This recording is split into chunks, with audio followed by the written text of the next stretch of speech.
Hey, good morning and welcome to another edition of Coffee Talk. John Kirkendall and Brent Kirkendall, we wanted to stop in this morning and just kind of give you an update of some things that are going on. Last week we talked about the coronavirus and how that was affecting us. And this week we wanted to talk about the CARES Act, which is actually the Coronavirus Aid, Relief, and Economic Security Act going into the stimulus package that's just been put out. Yeah, $2.3 trillion, Brent, that's going to be given to businesses and individuals and charities and state government. So we're real excited about that. 2.3 trillion.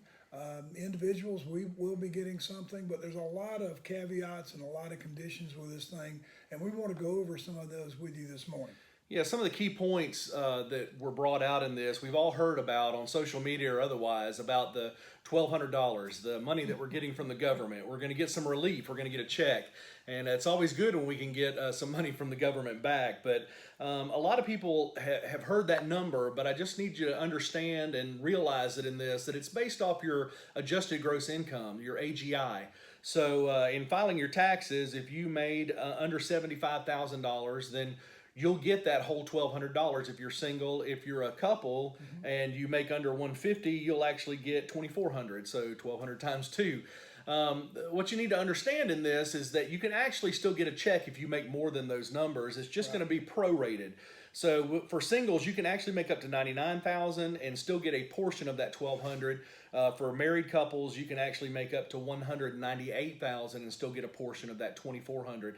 There's also a figure there for if you file as head of household as well. So you're not left out if you're in that situation.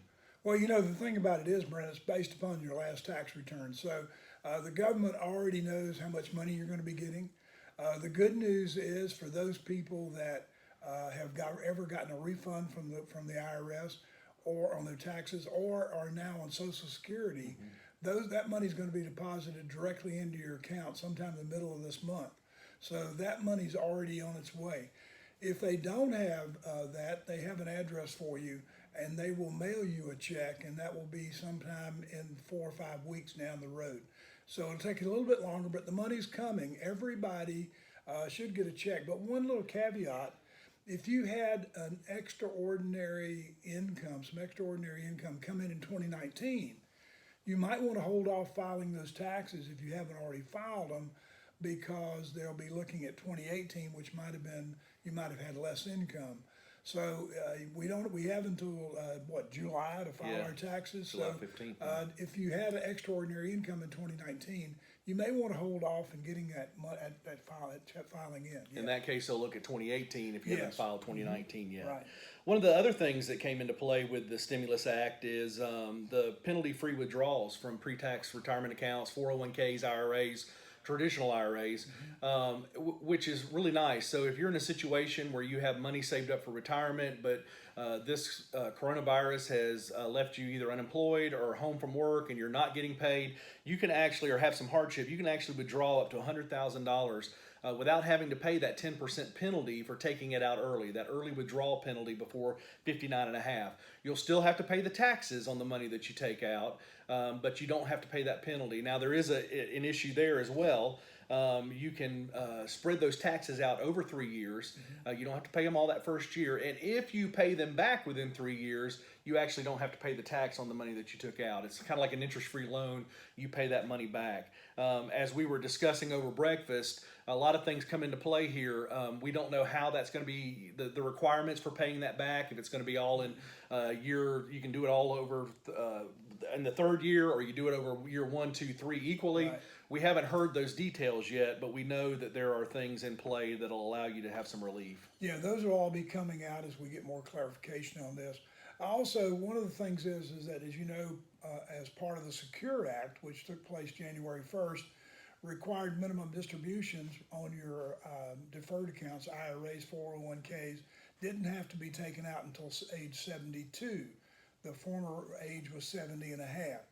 But this bill actually says that for 2020, we don't have to do a minimum distribution from any account. So if you are 72 and thought you were going to have to take one this year, or you had been taking a required minimum distribution, you don't have to take it this year. Now, Brent, that brings up a really good point is the market's down, accounts are down, accounts need to be rebalanced. So it may be a good time to look at doing a Roth conversion so that since we don't have to do the required minimum distribution, if you don't need that money, then do a Roth conversion, let's pay the taxes on that money, and then have that Roth grow tax-free and never have to pay taxes on it. And Roths aren't subject to the 72. They aren't subject to the 72 required minimum distributions. And as I've often said, we're in the lowest tax brackets we'll ever be in. Taxes will go up. To pay for this bill, Right. they're going to have to go Absolutely. up. And there's actually another bill that's being proposed now to give us actually more money and more stimulus, and that's coming down the road. The other thing too this year is that in the past your charitable contributions have been limited. If you itemize to, I think it was 60%. This year it's 100%. So whatever you give to a charity, if you itemize your taxes, it's all deductible. But remember that if you're in that 70 and a half or over, you can give money to a charity tax-free because we can take it out of your IRA and not have to pay taxes on it. So several caveats there. Yeah, and that's just a few little tidbits that we thought you might find interesting or information that you might need to know. Obviously, there's a whole lot more to this stimulus package and probably the ones coming up as well that we don't understand yet, we don't know yet, the details of those things. One thing in closing before we sign off that we want to talk about is please don't allow scammers to take advantage of you. We've already heard of situations where people are calling and trying to get information over the phone. The government's not going to call you for that. They have your information. The government knows how to find you. And so they're not going to call you and ask for sensitive information that could be used against you. So please, please, please be aware of scammers and people that are out to take you for the money that you're getting or other things, your identity in that case. Yeah, trust me, the government doesn't have time to call you to find out where your Right. check goes. They know. If they don't, believe me, that you'll hear about it.